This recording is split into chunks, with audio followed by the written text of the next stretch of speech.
皆さんこんにちは。今日もですね、世界でどのように英語が教えられているのか見ていきたいんですけれども、今回注目したい国はですね、モンテネグロですね。私自身モンテネグロについてほとんど何も知らなかったんですけど、ちょっと調べてみた結果、かなりね、最近独立した国なんですよ。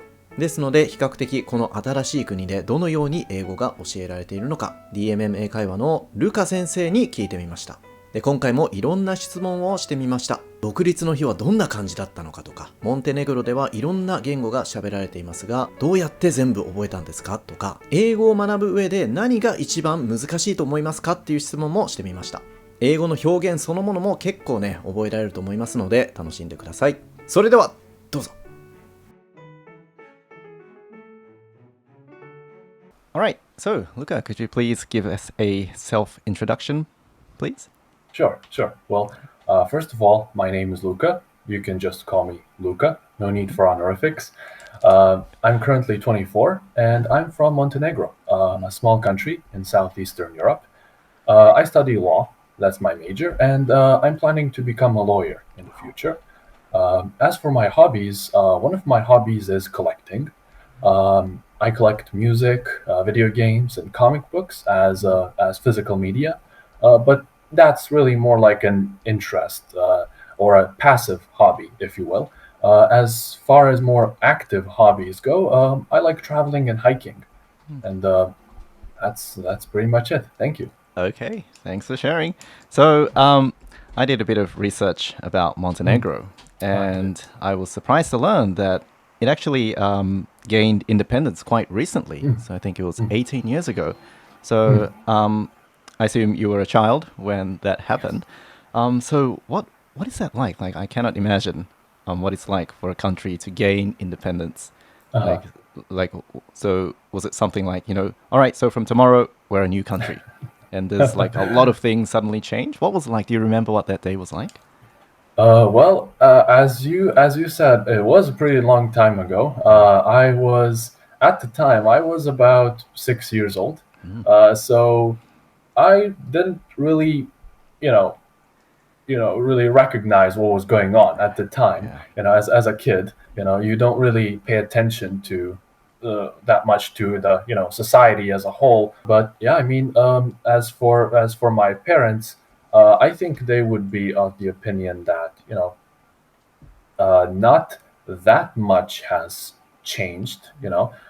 Since even though my country has been kind of a part of bigger countries in the past, it was always sort of striving for independence. So yeah, that's Okay, thanks for sharing.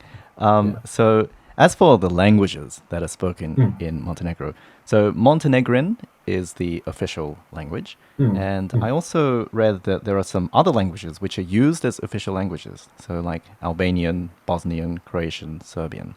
So is it quite normal for most people in Montenegro to be able to speak like multiple languages?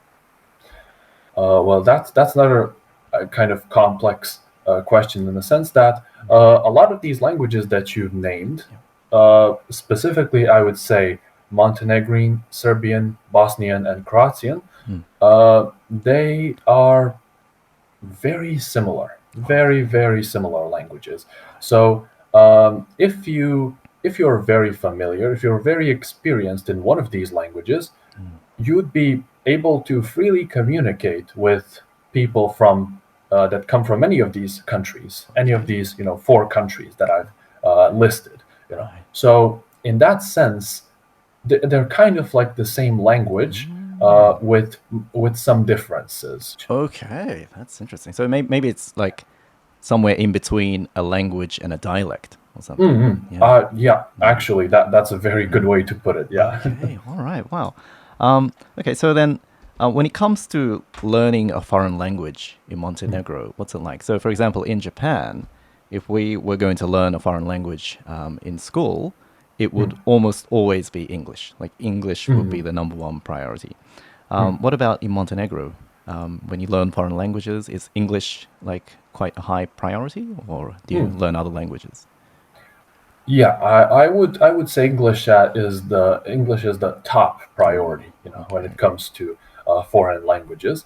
It is kind of, I guess, encouraged and kind of reinforced as a sort of a universal language, which is spoken in many countries, and is kind of a language that you kind of need to know if you want to succeed anywhere in the world. So yeah, it is. It is. I think there's a lot of emphasis on English, in our education system. Okay, so in Japan, English is taught from the third grade of elementary school. What about in Montenegro? Is it similar, or does it depend on the school? Or Well, I wouldn't say it depends on the school. I mean, I can speak from my experience. So, in my elementary school, we started studying English from the first grade of elementary school. So that's when students are about 6 to 7 years old. And yeah, I would say it is a pretty good time to start studying a new language, other than your own native language.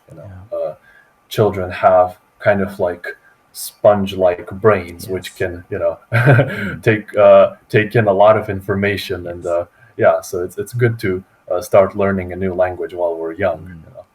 I'd say. so, have you always been interested in English then? Well, I would say I'd like to think that my English is currently at this level, mostly thanks to my personal efforts and passion towards English that I've had since a very young age. So this might make me sound somewhat vain, but I feel like I was always slightly ahead of my elementary and high school's English programs. Still, I have my schools to thank for contributing to my current English proficiency, even though the contribution might not be extremely large. As a child, I've developed an affinity for trading card games and video games, particularly kind of the role playing kind, which tend to have a lot of text. Yes. And due to the lack of localization of these games, I consumed most forms of entertainment in English from quite a young age. So it was kind of a trial by fire for me, in a sense, where if I wanted to enjoy something, I had to overcome this obstacle that was learning a new language. So yeah, that was something that that's kind of my experience. Right. So, when you learn English, is there anything that you find difficult about the language? Or what's the most difficult thing that you find about learning English? So for most people in Japan, we do have to learn a lot of grammar, and they do teach quite difficult grammar, especially in senior high school. So some students do find that quite difficult. And of course, most students do find it difficult to have conversations in English because they don't have much speaking practice. So for you, what was like some of the most difficult things about learning the language? Well, I would say that the answer to that question changes, or it has really changed, as I went through the process of learning English, and as my English improved.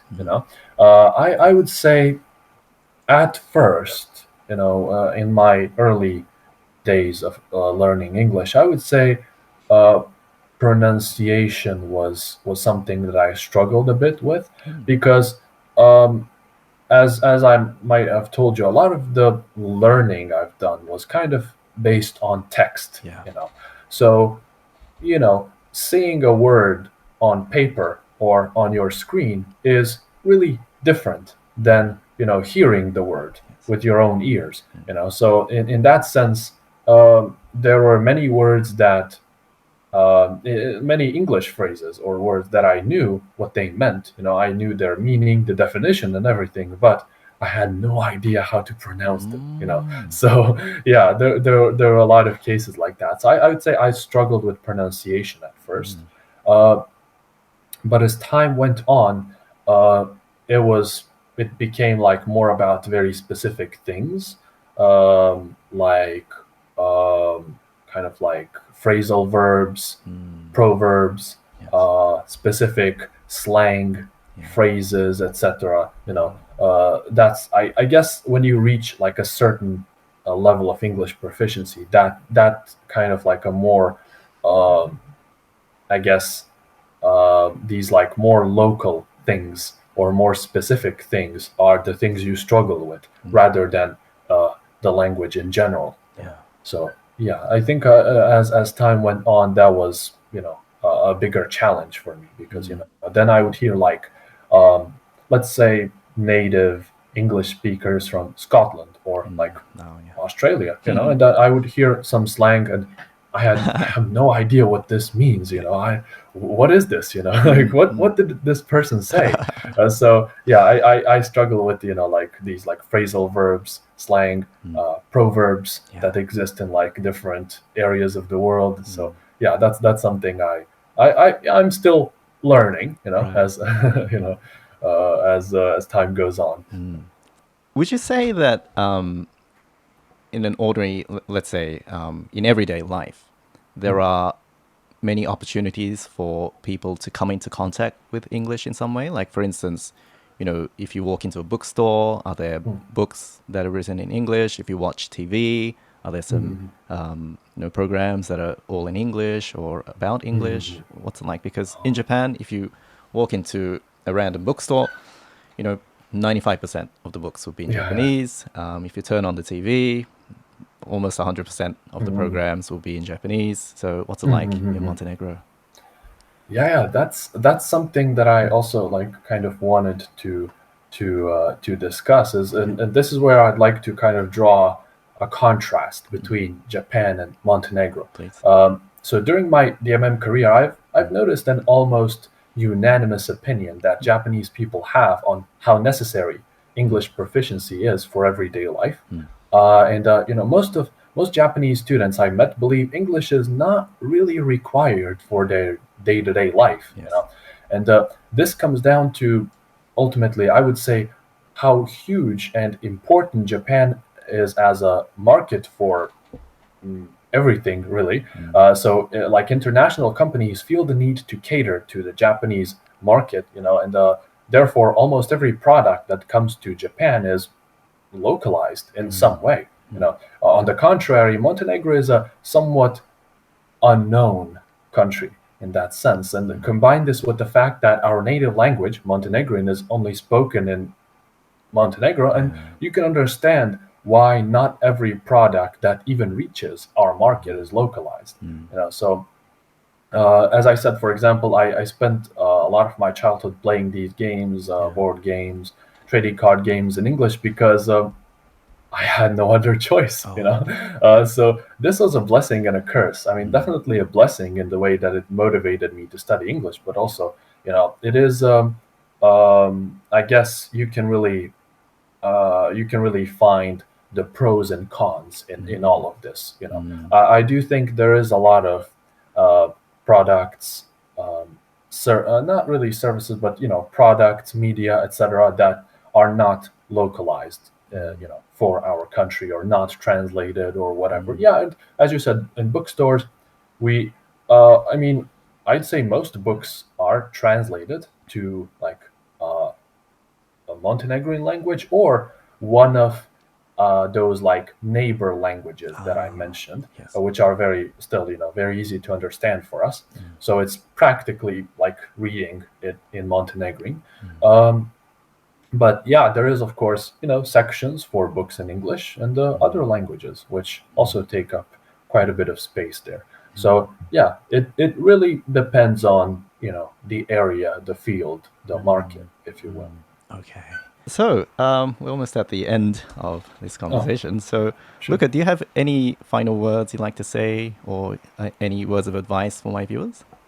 So, I'd like to say I really admire the effort that my Japanese students and generally Japanese people in general put into learning English. I feel like only someone who's not a native speaker much like themselves, can appreciate this effort for what it is. English is definitely a complex language to learn for an average Japanese person. One of the reasons is just how different the two languages are. I mean, there's the obvious, visual differences, but with the writing system, but also like a phonetic difference. So for example, someone who's been speaking only Japanese for 20 years and has never been in contact with an L sound, might find themselves in a jam when all of a sudden, they have to produce this sound over and over because so many English words contain it. My point is, English learners from Japan are doing a pretty good job, kind of playing the cards that they're dealt in this sense, and I really admire that. And I that's just something I want to that's kind of the message I want to send to anyone who's trying to learn English, is to approach it with a passion, not like a homework. You kind of have to see it as entertainment, not like a duty or an obligation that you have to fulfill. So whatever it is that can help you see English as a source of enjoyment, do it. Do that.